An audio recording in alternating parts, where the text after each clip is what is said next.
अच्छा, ये आप देखें कि आपके पास जो रिएक्शंस हैं इनकी दोनों टाइप सामने आ गई हैं आपकी, इनकी डिफरेंस समझ आ गया है दोनों का? यस।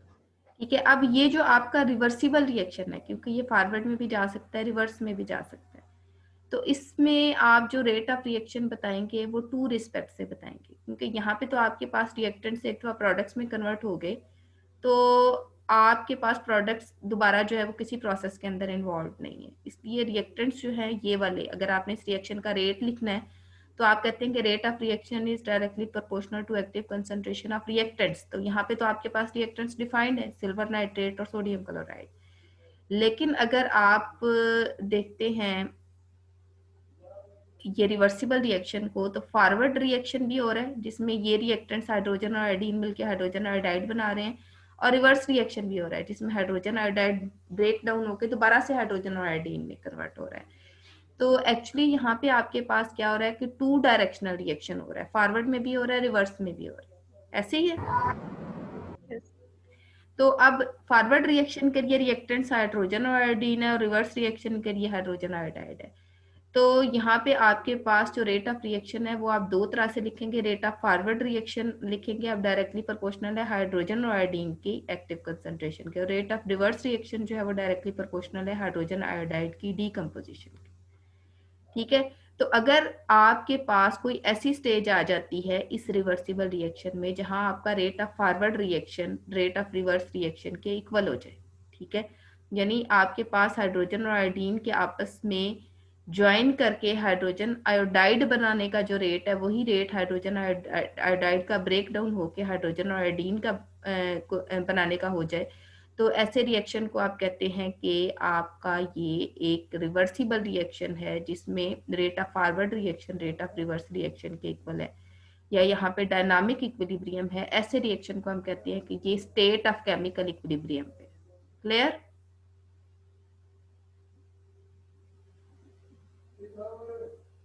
Yes ma'am. तो केमिकल इक्विलिब्रियम में आप ऐसे रिएक्शंस को स्टडी करते हैं जो टू डायरेक्शनल होते हैं, फॉरवर्ड में भी जा सकते हैं, रिवर्स में भी जा सकते हैं, और उनका rate of forward reaction rate of reverse reaction के इक्वल हो जाता है। क्लियर? Yes ma'am. और जो एक और डिफरेंस है वो भी आप देख लें कि जो इरिवर्सिबल रिएक्शन है उसमें एक वक्त में या तो आपके पास रिएक्टर्स होते हैं या प्रोडक्ट्स होते हैं, लेकिन जो रिवर्सिबल रिएक्शन होता है उसमें आपके पास at the same time reactors भी होते हैं, प्रोडक्ट्स भी होते हैं, दोनों की कुछ कुछ कंसंट्रेशन अवेलेबल होती है, और रिएक्टर्स और प्रोडक्ट्स की जो टोटल आपके पास एक कंपोजिशन होती है उसको हम कहते हैं रिएक्शन मिक्सचर। नेक्स्ट, इसकी एक बड़ी कॉमन एग्जांपल है इक्विलिब्रियम रिएक्शन की, फोटोसिंथेसिस और रेसिपरेशन। फोटोसिंथेसिस आप पहले डिटेल में पढ़ चुके हैं, जिसमें क्या होता है कि कार्बन डाइऑक्साइड वाटर के साथ मिलती है, एनर्जी को यूटिलाइज करते हैं, और वो एनर्जी कौन सी होती है? लाइट एनर्जी, और बनाती है ग्लूकोज और ऑक्सीजन प्लस एनर्जी। तो फोटोसिंथेसिस में क्या होता है कि प्लांट्स जो होते हैं वो एनवायरनमेंट से कार्बन डाइऑक्साइड और वाटर और एनर्जी को कंज्यूम करते हुए ग्लूकोज, ऑक्सीजन और एनर्जी जो है वो प्रिपेयर करते हैं। और रेस्पिरेशन में क्या होता है कि आप उसी ऑक्सीजन को जो प्लांट्स ने प्रोड्यूस की है उसी ऑक्सीजन को इनहेल करते हैं, उससे आपकी बॉडी के अंदर जो ग्लूकोज मौजूद होती है जो आपने प्लांट से ली होती है उसको आप जो है वो बर्न करते हैं और उससे दोबारा एनर्जी प्रोड्यूस करते हैं। ठीक है, तो आपके एनवायरनमेंट के अंदर फोटोसिंथेसिस और रेस्पिरेशन जो है ये हमेशा बैलेंस में होते हैं, इसलिए आप कहते हैं कि ज़्यादा से ज़्यादा प्लांट्स लगाएं, उनकी पॉपुलेशन जो है वो इंक्रीज कर रही है, तो कार्बन डाइऑक्साइड भी डेफिनेटली हर ह्यूमन बीइंग जो है वो यूटिलाइज कर रहा है सांस लेने के लिए। तमाम जो आपके पास एनिमल्स हैं वो भी कार्बन डाइऑक्साइड यूटिलाइज करते हैं, रिलीज करते हैं। तो प्लांट्स जितने ज़्यादा होंगे उतनी ज़्यादा फोटोसिंथेसिस होगी, उतनी ज़्यादा कार्बन डाइऑक्साइड यूज़ होगी, और फोटोसिंथेसिस उतनी ज़्यादा होगी उतनी ज़्यादा फूड प्रिपेयर होगी, और आपको उतनी ज़्यादा ग्लूकोज और ऑक्सीजन जो है वो अवेलेबल होगी फॉर एनर्जी। क्लियर? अगर प्लांट्स कम हो जाएं तो उसके रिजल्ट में क्या होगा कि कार्बन डाइऑक्साइड बहुत ज़्यादा हो जाएगी और ऑक्सीजन कम हो जाएगी, जिसकी वजह से लाइफ पे जो है वो ह्यूमन लाइफ और अदर एनिमल लाइफ जो है उनके लिए प्रॉब्लम्स क्रिएट होगी। समझ आ गई? Yes ma'am. अगर आपकी लाइफ सस्टेन कर रही है तो किस वजह से? क्योंकि जो रेट ऑफ फोटोसिंथेसिस है वो रेट ऑफ रेस्पिरेशन के ऑलमोस्ट इक्वल है। अगर इन दोनों के अंदर गैप आएगा तो ह्यूमन बींग्स को सांस लेने में प्रॉब्लम होगा और प्लांट्स को अपने लिए फूड प्रिपेयर करने में प्रॉब्लम होगा। तो डेफिनेटली दोनों में से एक जो है वो एंड हो जाएगा और आपकी लाइफ जो है वो सस्टेन नहीं कर पाएगी। अगर ये दोनों चीज़ें जो है वो सस्टेन कर रही हैं तो उसका मतलब ये है कि rate of photosynthesis rate of respiration के इक्वल है। क्लियर? ये आपके पास केमिकल इक्विलिब्रियम की एक एग्जांपल। क्लियर हो गया? Yes ma'am. Yes ma'am. Next आपके पास एक और रिएक्शन है जिसको आप इक्विलिब्रियम रिएक्शन कह सकते हैं, जिसमें फास्फोरस पेंटाक्लोराइड जो है वो ब्रेक डाउन होकर फास्फोरस ट्राइक्लोराइड और क्लोरीन बनाता है, और क्लोरीन और फास्फोरस ट्राइक्लोराइड दोबारा से ज्वाइन होकर फास्फोरस पेंटाक्लोराइड बनाते हैं, और यहाँ पे rate of forward reaction rate of reverse reaction की इक्वल होता है। ये भी आपके पास एक एग्जांपल है रिवर्सिबल रिएक्शन की, और एक ऐसा रिवर्सिबल रिएक्शन जो केमिकल इक्विलिब्रियम है। अच्छा, अब ये आपके पास एक ग्राफ है, ठीक है। ये ग्राफ आपको कंसंट्रेशन और टाइम का चेंज बताएगा फॉर रिवर्सिबल रिएक्शन। कैसे? मैं ये कहती हूँ कि एक्स एक्सिस पे मैंने टाइम लिया, वाई एक्सिस पे मैंने कंसंट्रेशन लिया। अगर मैं ये कहती हूँ कि आपका कोई रिएक्शन जो है वो प्रोसीड कर रहा है, तो डेफिनेटली रिएक्टेंट्स जो है वो भी यूज हो रहे हैं, प्रोडक्ट्स भी यूज हो रहे हैं। रिएक्टेंट्स की कंसंट्रेशन कम होगी और प्रोडक्ट्स की कंसंट्रेशन इंक्रीज करेगी। ऐसे ही है। जी मैम। फिर एक टाइम ऐसा आएगा जब रिएक्टेंट्स और प्रोडक्ट्स की कंसंट्रेशन इक्वल हो जाएगी, तब आपका रिएक्शन जो है एक स्टेबल पोजीशन में आ जाएगा, जिसमें रिएक्टेंट्स भी मौजूद होंगे और प्रोडक्ट्स भी मौजूद होंगे, लेकिन दोनों कंपेरेबल कंसंट्रेशन के अंदर मौजूद होंगे। तो अगर मैं ग्राफिकल रिप्रेजेंटेशन लेती हूँ और विद टाइम जो है वो कंसंट्रेशन ऑफ रिएक्टेंट्स और प्रोडक्ट्स को ऑब्जर्व करती हूँ, तो क्या होगा? एक्स एक्सिस पे टाइम लिया, वाई एक्सिस पे जो है वो मैंने कंसंट्रेशन ली, ठीक है। ये आपके रिएक्टेंट्स है जिनकी कंसंट्रेशन टाइम के साथ जो है वो डिक्रीज हो रही है, ठीक है।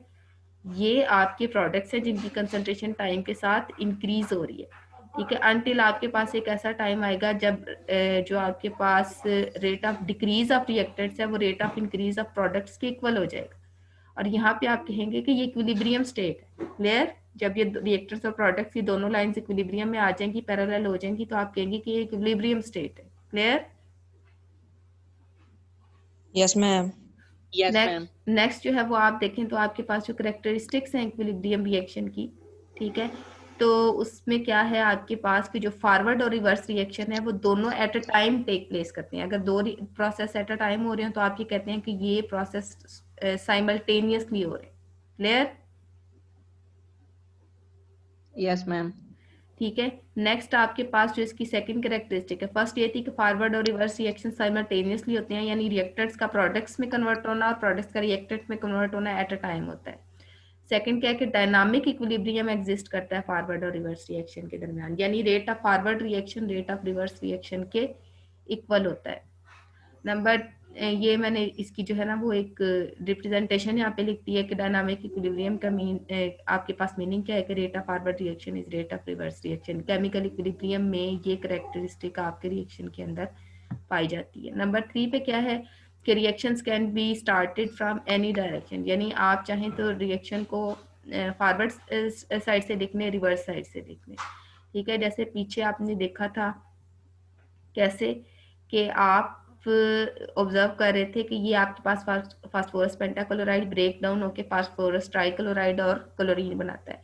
आप चाहें तो इसी रिएक्शन के प्रोडक्ट्स को भी रिएक्टेंट्स के तौर पे लिख सकते हैं कि ये दोनों ज्वाइन करके जो है वो आपस में फास्फोरस पेंटाक्लोराइड बनाते हैं। तो आप इस लेफ्ट हैंड साइड वाले जो कंपोनेंट्स हैं उनको रिएक्टेंट्स लिखें या राइट हैंड साइड वाले को कंपोनेंट्स लिखें, कंपोनेंट्स को रिएक्टेंट्स लिखें, कोई फर्क नहीं पड़ता।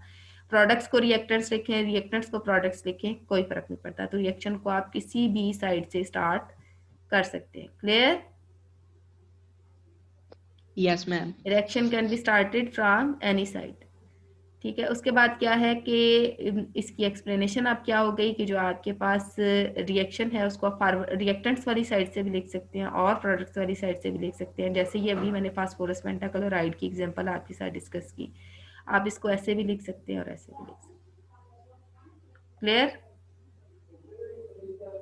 जी मैम।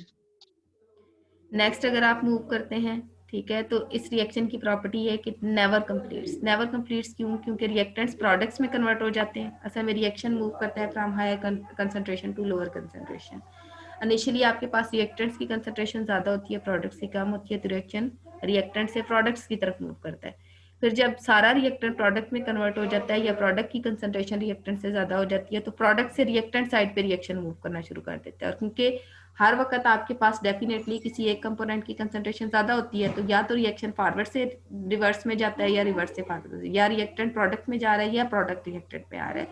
इसलिए क्या होता है कि ये रिएक्शन नेवर कंप्लीट होता है, क्योंकि अगर कोई एक जो है वो डोमिनेट कर जाए दूसरे के ऊपर और फिर रिएक्शन टोटली स्टॉप हो जाए, फिर तो हम कहते हैं कि रिएक्शन कंप्लीट कर गया। लेकिन ना यहाँ पे फॉरवर्ड रिएक्शन रिवर्स को बीट कर सकता है ना रिवर्स फॉरवर्ड को, इसलिए ये रिएक्शन जो है वो नेवर कंप्लीट है, नेवर कंप्लीट्स, और ये केमिकल इक्विलिब्रियम रिएक्शन की कैरेक्टरिस्टिक है। फिफ्थ इसकी कैरेक्टरिस्टिक है कि इक्विलिब्रियम जो है आपके पास अगर गैसियस रिएक्शन के लिए है तो वो हमेशा क्लोज सिस्टम में होगा। कैसे? जैसे सपोज मैं आपको कहती हूँ कि आपके पास एक रिवर्सिबल रिएक्शन है डीकम्पोजिशन ऑफ कैल्शियम कार्बोनेट का। कैल्शियम कार्बोनेट सॉलिड फॉर्म में होती है, ब्रेक डाउन होकर कैल्शियम ऑक्साइड बनाती है, वो भी सॉलिड फॉर्म में होता है, कार्बन डाइऑक्साइड बनाती है जो कि एक गैस है। अब अगर मैं ये कहती हूँ कि ये रिएक्शन एक कंटेनर के अंदर हो रहा है, कैल्शियम कार्बोनेट जो है वो कंटिन्यूसली ब्रेक डाउन करके कैल्शियम ऑक्साइड और कार्बन डाइऑक्साइड में कन्वर्ट हो रही है, ठीक है। अब क्या होगा कि अगर तो आप इस रिएक्शन को ऑब्जर्व करें तो ये आपके पास कैल्शियम ऑक्साइड तो सॉलिड है लेकिन कार्बन डाइऑक्साइड गैस है। अगर आपका सिस्टम ओपन है, directly in contact with atmosphere है, तो ये जो कार्बन डाइऑक्साइड है ये आपकी आउटर एटमॉस्फेयर में मूव कर जाएगी और आपके पास जो है वो सिर्फ कैल्शियम ऑक्साइड रह जाएगा। अब अगर आपके पास है ही सिर्फ कैल्शियम ऑक्साइड, ठीक है, कैल्शियम ऑक्साइड को अगर कार्बन डाइऑक्साइड मिलेगी तो वो रिवर्स में आएगा ना, ये दोनों आपस में मिलेंगे तो दोबारा कैल्शियम कार्बोनेट बनेगा। लेकिन जहां पे क्या है कि अगर आपकी ओपन एयर है तो कार्बन डाइऑक्साइड तो आपकी बाहर निकल गई। अगर कार्बन डाइऑक्साइड बाहर निकल गई है तो आपको अवेलेबल ही सिर्फ कैल्शियम ऑक्साइड है, अकेली कैल्शियम ऑक्साइड कैल्शियम कार्बोनेट नहीं बना सकते। क्लियर? क्योंकि आपका एक प्रोडक्ट लूज कर गया, एक प्रोडक्ट लूज कर गया, कार्बन डाइऑक्साइड सिस्टम में से निकल गई है ओपन एयर में होने की वजह से। अगर आपको कार्बन डाइऑक्साइड नहीं अवेलेबल तो उसका मतलब है कैल्शियम ऑक्साइड उसके साथ मिलकर दोबारा से कैल्शियम कार्बोनेट नहीं बना सकती, ठीक है। कैल्शियम कार्बोनेट इस सूरत में बन सकती है कि आपके पास कार्बन डाइऑक्साइड भी और कैल्शियम ऑक्साइड भी हो, ठीक है। अब इसके लिए आपको क्या करना पड़ेगा कि आपका जो सिस्टम है जिसके अंदर से कार्बन डाइऑक्साइड मुसलसल ओपन एटमॉस्फेयर में जा रही है, directly in contact with open atmosphere के साथ होने की वजह से आप ये चाहते हैं कि रिएक्शन रिवर्स में जाए, क्योंकि ये गैसियस रिएक्शन है, एक कंपोनेंट आपके पास है वो गैसियस है पूरे सिस्टम के अंदर। आपको क्या करना पड़ेगा कि ये ओवरऑल आपके पास एक और चीज जो आपने नोट करनी है वो ये है कि जब आपका सिस्टम ओपन है तो यही रिएक्शन आपका इरिवर्सिबल होगा, क्योंकि कार्बन डाइऑक्साइड जो है वो ओपन एयर में चली जाएगी, सिर्फ कैल्शियम ऑक्साइड है जो दोबारा रिएक्टेंट्स में कन्वर्ट नहीं हो सकती। अगर आप ये चाहते हैं कि ये सिस्टम जो है वो रिवर्सिबल रिएक्शन बन जाए तो आपको सिस्टम को ओपन से क्लोज में लेके जाना पड़ेगा। जब आपका ओपन सिस्टम था तो कार्बन डाइऑक्साइड आपकी ओपन एयर में जा रही थी, जब आपका क्लोज सिस्टम होगा तो आपकी कार्बन डाइऑक्साइड को बाहर जाने का रास्ता नहीं मिल रहा, आपने ऊपर से पिस्टन लगा दिया है और अब कार्बन डाइऑक्साइड के पास जो है वो बाहर जाने का रास्ता नहीं है। अब जो है वो आपका रिएक्शन रिवर्सिबल हो जाएगा, क्योंकि कार्बन डाइऑक्साइड आपके सिस्टम के अंदर ही रहेगी और वो किसी भी वक्त दोबारा कैल्शियम ऑक्साइड के साथ मिल के कैल्शियम कार्बोनेट बना सकती है। तो जो आपका ये इक्विलिब्रियम रिएक्शन है, और इक्विलिब्रियम रिएक्शन जो है वो आपका गैसियस है, यानी आपके ओवरऑल रिएक्शन मिक्सचर के अंदर कोई एक कंपोनेंट गैसियस है तो आपको अपने सिस्टम को क्लोज करना पड़ेगा रिवर्सिबल करने के लिए, नहीं तो आपका गैसियस कंपोनेंट लूज हो जाएगा और रिएक्शन अदर डायरेक्शन में मूव नहीं कर सकेगा। तो गैसियस रिएक्शन जो है वो आपके पास इक्विलिब्रियम पे सिर्फ इस स्टेट में हो सकता है, रिवर्सिबल सिर्फ इस स्टेट में हो सकता है कि आप जो है वो सिस्टम को क्लोज कर दें, ठीक है। क्लोज सिस्टम रिवर्सिबल कंडीशन या इक्विलिब्रियम कंडीशन को अचीव कर सकता है। क्लियर? Yes, ma'am. ठीक है। नेक्स्ट आपके पास क्या है कि अगर आप थर्मोडायनामिक प्रॉपर्टीज देखते हैं अपने जो है वो रिवर्सिबल रिएक्शंस की, तो वो क्या है आपके पास कि जो आपका रिवर्सिबल रिएक्शन है या इक्विलिब्रियम रिएक्शन है उसके लिए जो गिब्स फ्री एनर्जी चेंज होता है वो जीरो होता है। ये जो मैंने आपके लेक्चर की रिकॉर्डिंग आज अपलोड करनी है उसमें आप डिटेल से देख लेंगे कि कैसे और क्यों जीरो होता है, ठीक है। और ये मिनिमम गिब्स फ्री एनर्जी है, जो मिनिमम एनर्जी आपको अवेलेबल होती है रिवर्सिबल रिएक्शन के अंदर। लेकिन जो एंट्रोपी चेंज होता है वो मैक्सिमम होता है, क्योंकि आपका जो रिएक्टेंट है वो कंटिन्यूसली प्रोडक्ट्स में कन्वर्ट हो रहा है, प्रोडक्ट्स कंटिन्यूसली रिएक्टेंट में कन्वर्ट हो रहा है, मुसलसल आपके पास रीअरेंजमेंट हो रही है, रिएक्टेंट की प्रोडक्ट के लिए रीअरेंजमेंट हो रही है, प्रोडक्ट की रिएक्टेंट के लिए हो रही है। तो क्योंकि आपका W मैक्सिमम है, S is equal to KL and W, ये रिलेशनशिप आप पहले पढ़ चुके हैं। तो जितनी ज्यादा आपके पास रीअरेंजमेंट्स पॉसिबल होती हैं उतनी ज्यादा एंट्रोपी होती है। तो जो रिवर्सिबल रिएक्शन है उसकी एंट्रोपी चेंज जो है वो मैक्सिमम होता है। और ये जो एंट्रोपी चेंज मैक्सिमम होता है ये मैक्सिमम स्टेबिलिटी को रिप्रेजेंट करता है। नेक्स्ट आपके पास जो है वो कुछ टाइप्स है केमिकल इक्विलिब्रिया की, ठीक है। मेनली ये आपके पास दो टाइप्स है, एक को आप कहते हैं होमोजीनियस इक्विलिब्रिया, ठीक है, और इसमें आप ये कहते हैं कि आपका जो भी रिएक्शन है होगा इक्विलिब्रियम रिएक्शन ही, रिवर्सिबल रिएक्शन ही होगा, जो फॉरवर्ड में भी जा सकता है और रिवर्स में भी। लेकिन उसकी प्रॉपर्टी क्या होगी आपके पास कि उसके अंदर जितने भी रिएक्टेंट्स और प्रोडक्ट्स इन्वॉल्व होंगे वो सब के सब सेम फेज में होंगे। आपके पास 3 बेसिक फेजेस है ना मैटर की, सॉलिड, लिक्विड, गैस। आपके रिएक्टेंट्स और प्रोडक्ट्स या तो दोनों सॉलिड होंगे, रिएक्टेंट्स और प्रोडक्ट्स या दोनों गैसेस होंगे, रिएक्टेंट्स और प्रोडक्ट्स दोनों लिक्विड्स होंगे। बात की समझ आ रही है? यस। जैसे यहाँ पे मैंने आपके लिए अमोनिया फॉर्मेशन का रिएक्शन दिया है, तो इसमें अगर आप नोट करें तो नाइट्रोजन भी गैस है, हाइड्रोजन भी गैस है और अमोनिया भी गैस है। ये तीनों आपके पास जो रिएक्टेंट्स और प्रोडक्ट्स में आपके पास या रिएक्शन मिक्सचर में ओवरऑल 3 कंपोनेंट्स और तीनों गैसेस हैं। तो इस केस में आपका जो रिएक्शन है ये होमोजीनियस इक्विलिब्रिया अचीव कर है। क्लियर? या फिर आपके पास एक और रिएक्शन है जिसमें मैं ये कह रही हूँ कि आपके पास जो है वो एसिटिक एसिड है वो एथेनॉल के साथ मिलके इथाइल एसीटेट और वाटर बना रहा है। तो अगर आप रिएक्शन मिक्सचर की जो फिजिकल स्टेट है वो नोट करें तो आपके पास एसिटिक एसिड भी लिक्विड है, एथेनॉल भी लिक्विड है, ठीक है, इथाइल एसीटेट भी लिक्विड है और वाटर भी लिक्विड है। तो इसका मतलब ये हुआ कि आपके पास पूरे रिएक्शन मिक्सचर की फिजिकल स्टेट सेम है, तो ये भी आपके पास होमोजीनियस इक्विलिब्रिया है। होमोजीनियस इक्विलिब्रिया में एक ऐसा इक्विलिब्रिया रिवर्सिबल रिएक्शन जो है वो आपका इन्वॉल्व है जिसकी सारी आपके पास जो आप कह सकते हैं फ्रैक्शंस हैं जो या आपके पास जितने भी रिएक्टेंट्स और प्रोडक्ट्स हैं वो सारे के सारे सेम फिजिकल स्टेट में, या तो सारे लिक्विड में है, सारे गैस में है, सारे सॉलिड में। क्लियर? Yes ma'am. ठीक है। Yes ma'am. इसके बाद अगर आप सेकंड टाइप देखते हैं तो उसको आप कहते हैं कि ये हेट्रोजीनियस इक्विलिब्रिया। क्लास इसको यहाँ पे थोड़ा सा आपने करेक्ट कर लेना है। ये है हेट्रोजीनियस इक्विलिब्रिया। मैम हमें स्क्रीन ही शो हो रही है। मैं शेयर कर देती हूँ।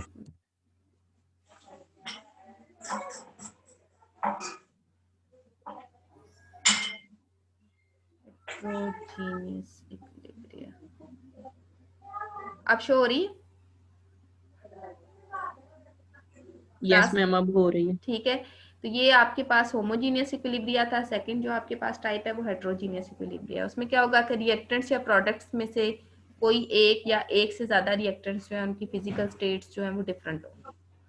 जैसे मैंने ये कैल्शियम कार्बोनेट वाली एग्जांपल आपको दी है, इसमें कैल्शियम कार्बोनेट सॉलिड स्टेट में है, कैल्शियम ऑक्साइड भी सॉलिड स्टेट में है, लेकिन कार्बन डाइऑक्साइड क्योंकि गैसियस स्टेट में है, तो यहाँ पे आपके पास दो फिजिकल स्टेट्स इन्वॉल्व हो रही है, सॉलिड भी और गैस भी, इसलिए ये हेट्रोजीनियस इक्विलिब्रिया। यहाँ पे तीनों गैसेस थी तो ये होमोजीनियस है, यहाँ पे दो सॉलिड और एक गैस है इसलिए ये हेट्रोजीनियस इक्विलिब्रिया है। क्लियर? मैम ये हेट्रोजीनियस है, इसको आपने करेक्ट कर लेना है। अच्छा, ये आपके पास जो है ये केमिकल इक्विलिब्रिया जो है उसका इंट्रोडक्शन था, या जो आपके पास चैप्टर है केमिकल इक्विलिब्रियम इसका इंट्रोडक्शन है। ठीक है, अब यहाँ तक आप मुझे बता दें अगर आपको कोई प्रॉब्लम है।